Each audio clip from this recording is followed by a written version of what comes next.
जय श्री गणेश। हरे कृष्ण। हर हर महादेव। गुरु ब्रह्मा गुरु विष्णु गुरुदेव महेश्वरा गुरु साक्षात् परब्रह्म तस्मै श्री गुरुवे नमः। अज्ञानतिमिरान्धस्य ज्ञानाञ्जनशलाकया चक्षुरुन्मीलितं तस्मै श्री गुरुवे नमः।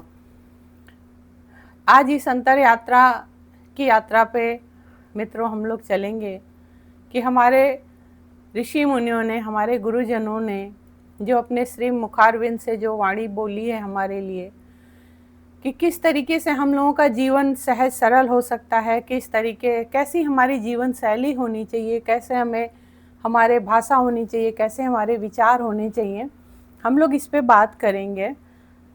क्योंकि परमात्मा ने हम सबको इस धरा पर यदि भेजा है तो जाहिर है हर एक मनुष्य का अपना भाग्य है और जन्म से ही भाग्य हम लेकर आते हैं।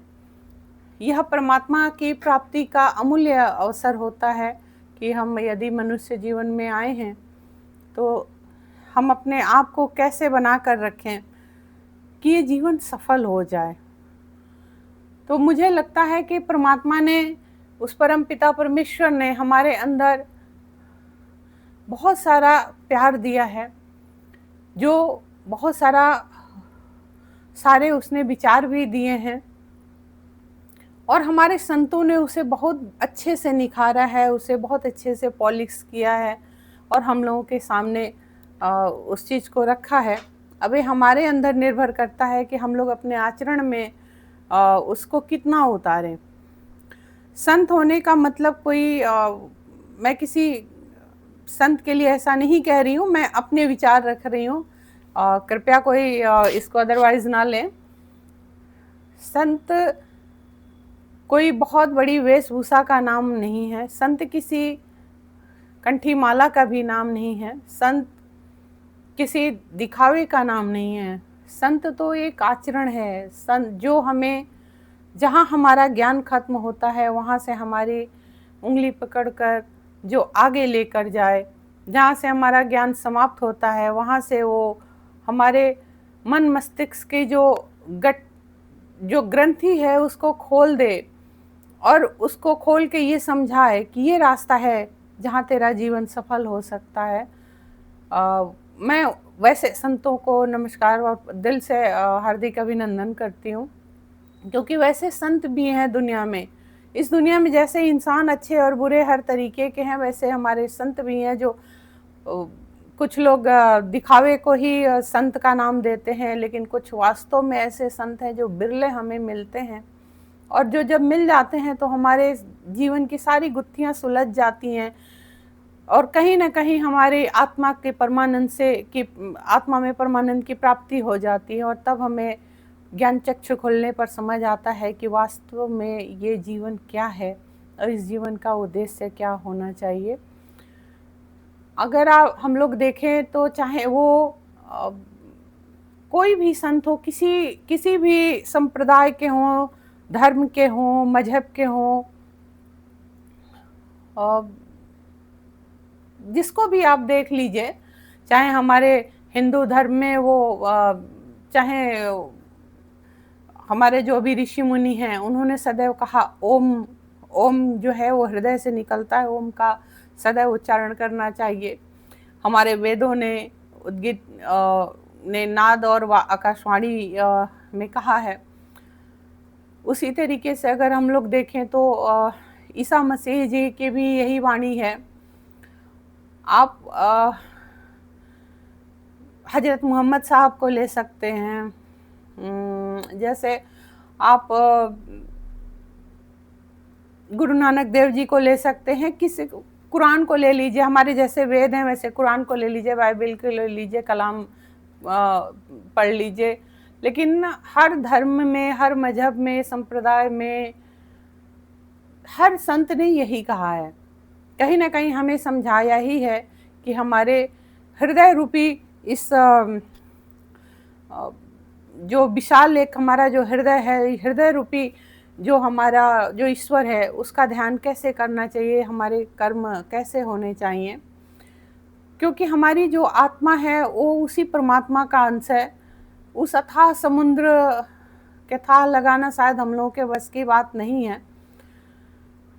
उस अथाह परमात्मा का जो सागर जैसा जो समुद्र है, जो विचार हैं, उसमें से अगर हम लोग एक बूंद यदि अपने जीवन में उतार लें, अगर एक बूंद का रसास्वादन कर लें, तो शायद हमारा जीवन धन्य हो जाएगा।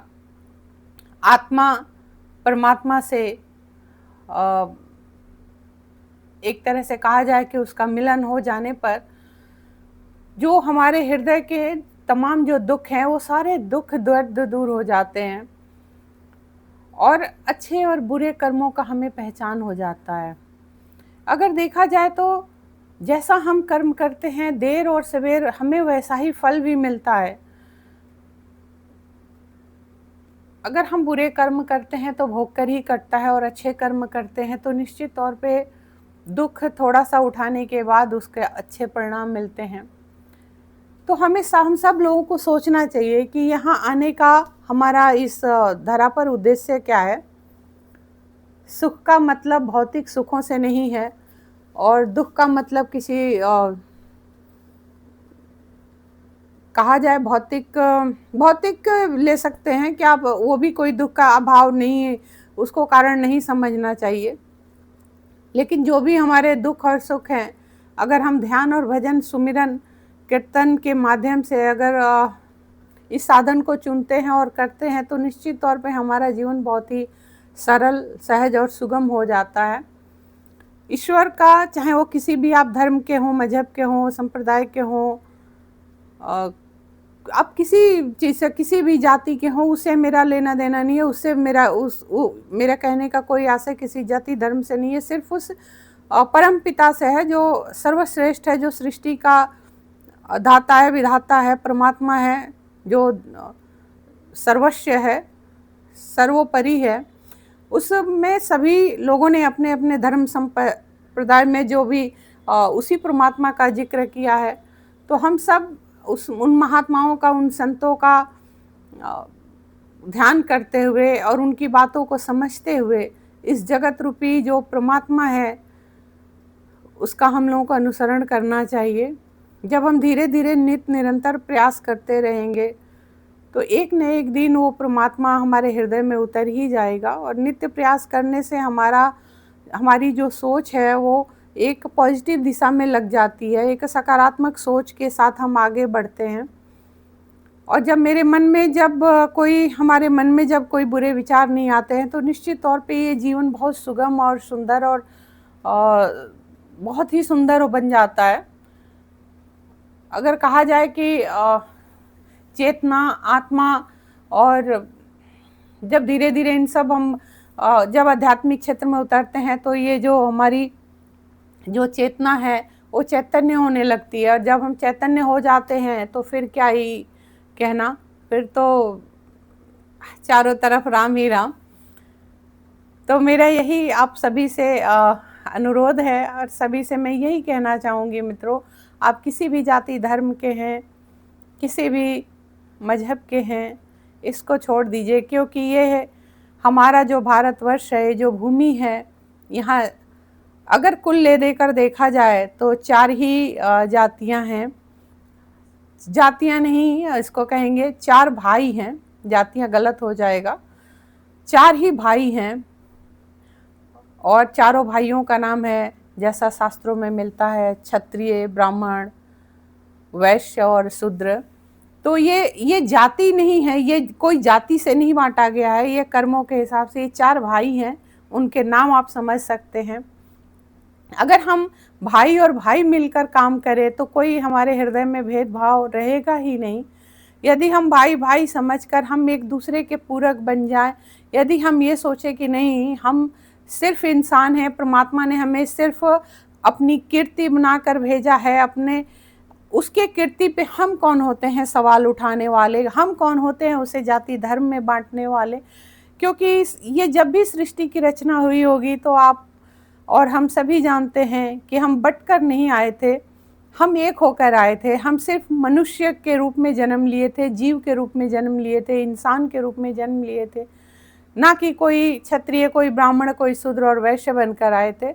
ये जो कुछ भी बटा है वो इसी धरा पर आने के बाद ही विभाजन हुआ है।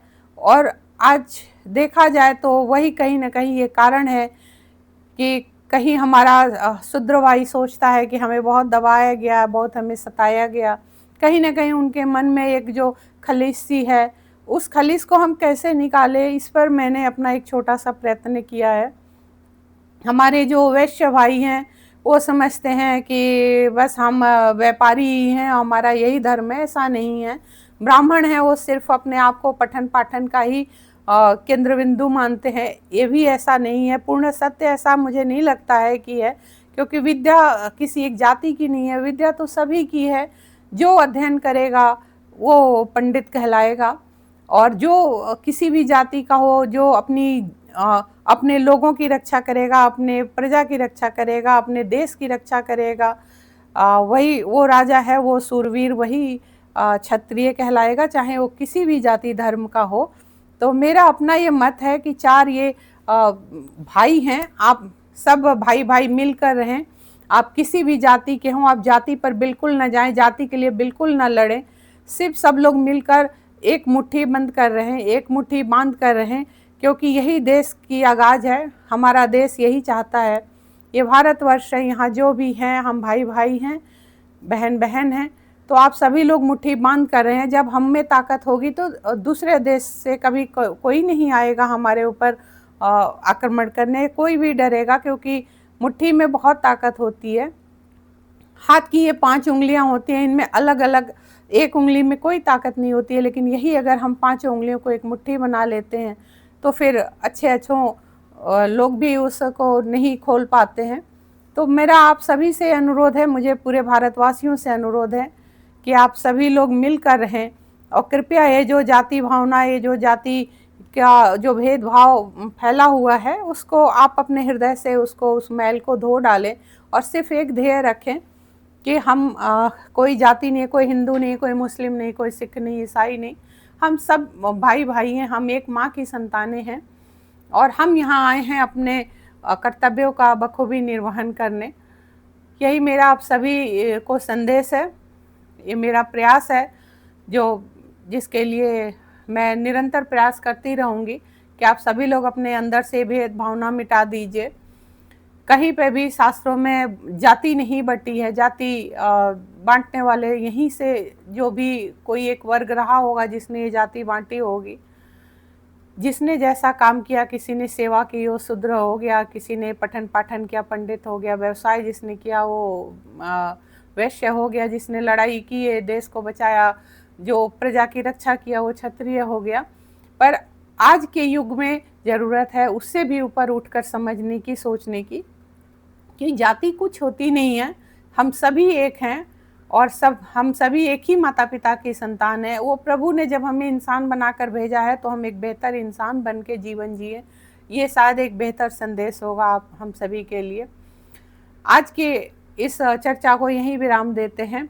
अगली चर्चा में फिर आप लोगों से मुलाकात होगी किसी अलग विषय पर। तब तक आप सभी लोग हमें इजाज़त दीजिए। चलते चलते मैं इतना अनुरोध आप लोगों से ज़रूर करूँगी कि प्लीज़ मेरे जो भी वीडियोज आते हैं उनको आप जो लोग भी सराहते हैं उनका बहुत बहुत धन्यवाद। और जो लोग भी देखते हैं, लाइक नहीं करते, सब्सक्राइब नहीं करते या कमेंट नहीं करते, उन सभी का भी दिल से आभार। मित्रों, बंधुओं, आप सभी से पुनः अनुरोध इसी बात पर मैं करूंगी कि मेरे चैनल को ज़्यादा से ज़्यादा आप देखने की कोशिश करिए, समझने की कोशिश करिए।